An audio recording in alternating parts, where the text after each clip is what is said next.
šis nav medicīnas kanāls, un es neesmu ārsts. Droši vien nekad arī nebūšu ārsts. Bet vēlos tev pastāstīt par savu pieredzi, kā man gāja ar manu mammu, kura, diemžēl, saslima. Viņa ir demences slimniece. Mums nācās daudz ko pieņemt, lai gan īsti negribējās pieņemt. Tāds interesants moments, ka tad, kad tu pirmoreiz saskaries ar demenci, tu jau pat nezini, kas tas ir. Un tev šķiet, cilvēks vienkārši paliek vecs. Ko nozīmē vecs? Cik gados ir vecs? Tagad es zinu, ka 65 gadi tas galīgi nav vecs, un tas nav tas vecums, kad tīri organiski būtu jānotiek kaut kam radikālam galvas smadzenēs, lai izraisītu demenci. Bet demence skar cilvēks arī jaunāks par 65 gadiem, 50 gados, piemēram. Un, ja tev šķiet, ka tā ir cilvēka dīvainība, tur kaut kas vienkārši ar atmiņu, viņam jāpēd biespiens. Vai arī, kā bija manā gadījumā, mamma, kas bija pedante, kas bija principā izgudrotāja, jo viņi var izgudrot dažādu aksesuāru piegrieznes, vienkārši pati savā galvā uzzīmēt un radīt viņu, tad viņa pārstāja to darīt. Viņa zuda interese to darīt, viņas pedantiskums pārauga kaut kādā hausā, nekārtībā, kas reizēm mūs pārsteidza, teiksim, nesagatavotus, bet neko darīt mēs arī nevarējām. Un, diemžēl, tad mums jau bija jāsaprot, ka tā nav vienkārši uzvedības īpatnība, bet tie bija tā kā pirmie signāli, ka tā ir demence. Šobrīd man daudzi cilvēki vaicā, kādas bija pirmās pazīmes, jo viņi grib pasargāt sevi. Teikšu godīgi, tu nevari sev no tā pasargāt, pat ja tu zini, kādas ir pirmās pazīmes. Pasargāt no tā nevar, tu vari sagatavoties. Ja tu pamani šīs pazīmes, tu vari aizdomāties, varbūt tas ir noticis. Bet kopumā tāds nianses. Cilvēks ierodās pāris stundas ātrāk pie ārsta. Vai cilvēks neatcerās, ka viņš ir bijis pie tevis. Varbūt viņš atcerās, ka bija pie tevis, bet neatcerās, cikos bija.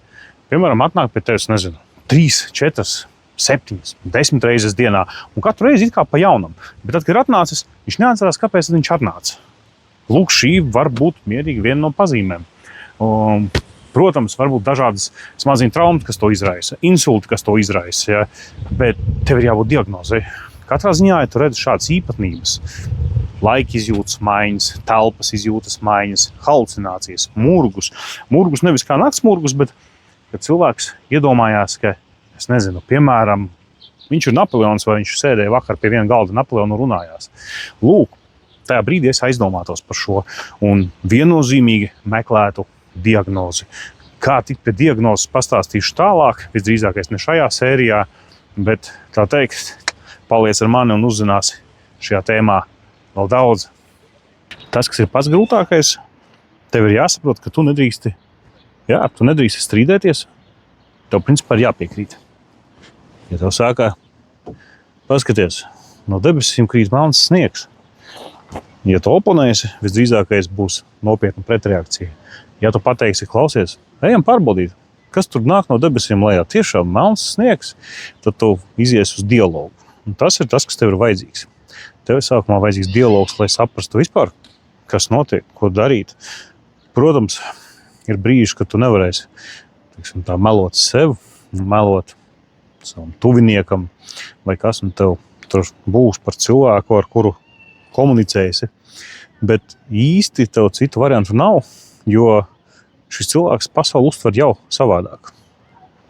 Nenozīmē, protams, arī tas, ka visi cilvēki uzreiz zaudē šādu sapratni. Pilnīgi iespējams, ka tās būs tikai laika sajūtas traucējumi, kustību traucējumi, jo tev ir jāsaprot, ka demencei nāk līdzi arī dažādi motorikas traucējumi, jo demence tie ir smadzeņu bojājumi. Smadzeņu bojājumi nes līdzi sev ļoti daudz dažādas lietas. Ne tikai to, ko mēs saucam par plānprātību. Ir Parkinsonisms, ir Parkinsona slimība, Alzheimers. Patiesībā ļoti daudz, ļoti gari un plaši par to var runāt.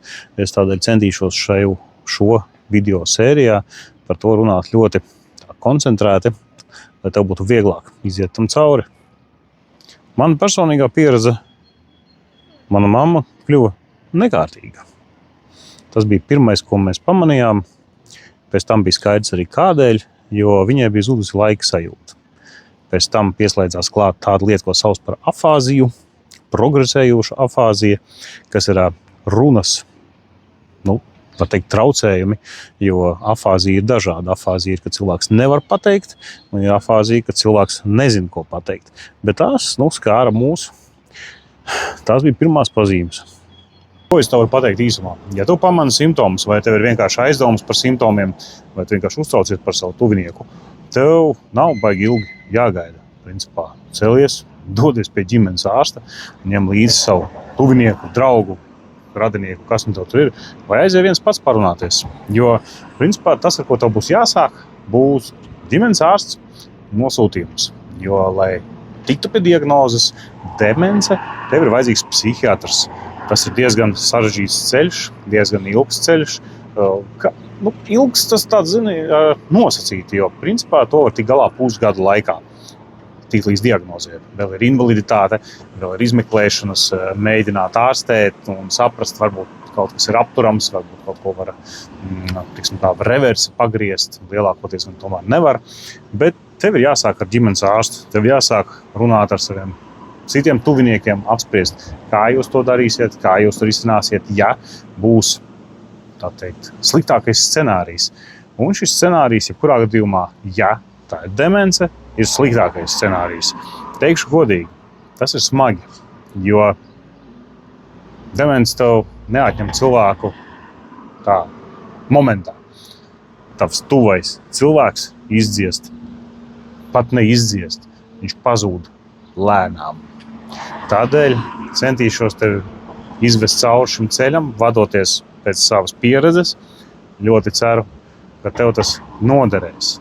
Bet atceries, pats pirmais solis tev ir doties pie ģimenes ārsta. Tad, ja esi sapratis, ka kaut kādas problēmas ir, un tu viņas nevar izskaidrot, cilvēks ir mainījušies kaut kādi paradumi, radikāli mainījusies ir kaut kāda uzvedība, varbūt laika sajūta, smagi atmiņas traucējumi, orientēšanās spējas un tā tālāk.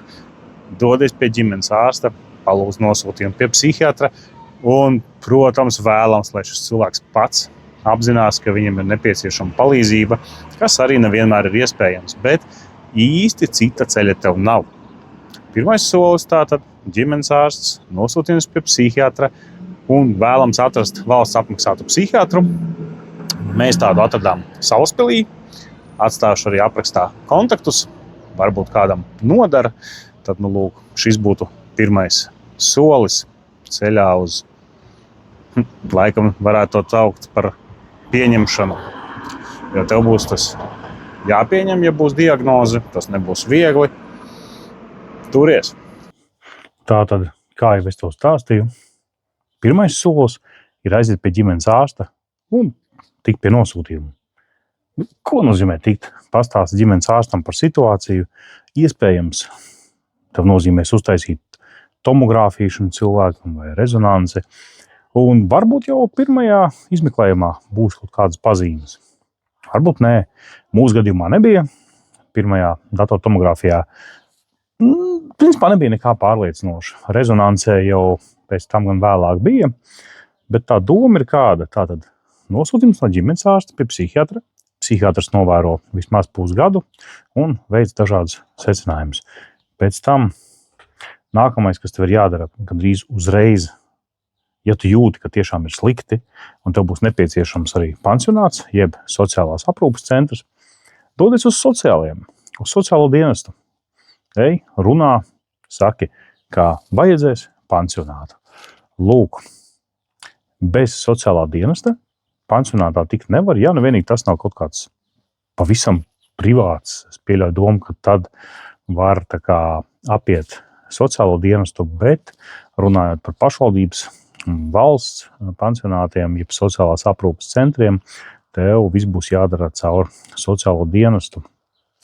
Lūk, sociālais dienests arī ir tie, kas nodrošina dažādus pakalpojumus saistībā ar finansiālu atbalstu, daļēju vai pilnīgu kompensēšanu šo sociālā aprūpes centra klientiem. Jā, tie ir klienti patiesībā.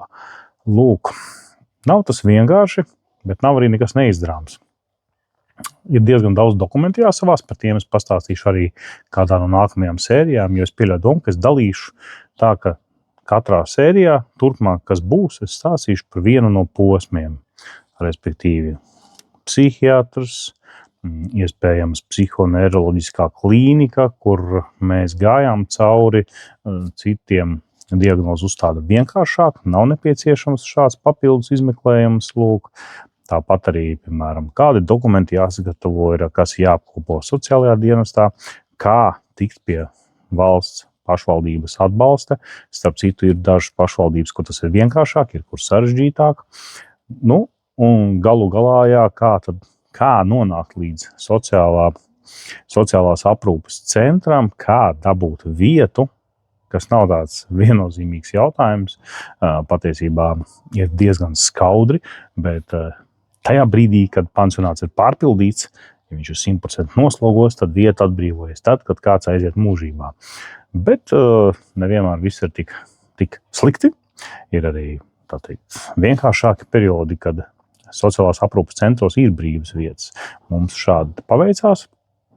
Nezinu, kā paveiksies tev, ja būs nepieciešama šāda lieta. Es gan ceru, ka tev to nevajadzēs, bet kopumā seko, klausies. Katrā nākošajā sērijā es pastāstīšu vienu posmu par šo procesu. Nākošā sērija būs par psihiatru, par šo ceļu, kā iet cauri psihiatriem, neirologiem, respektīvi ārstiem, ģimenes ārstiem. Visa šī daļa, kas ir nepieciešama, lai nonāktu līdz diagnozei demence, bet varbūt arī nonākt līdz tam, ka nav nekādas demences un patiesībā cilvēkam ir, piemēram, dziļa depresija, jo arī tā var gadīties. Un es tiešām teikšu godīgi, es nevienam nenovēlu tuvinieku, kurš slimo ar demenci.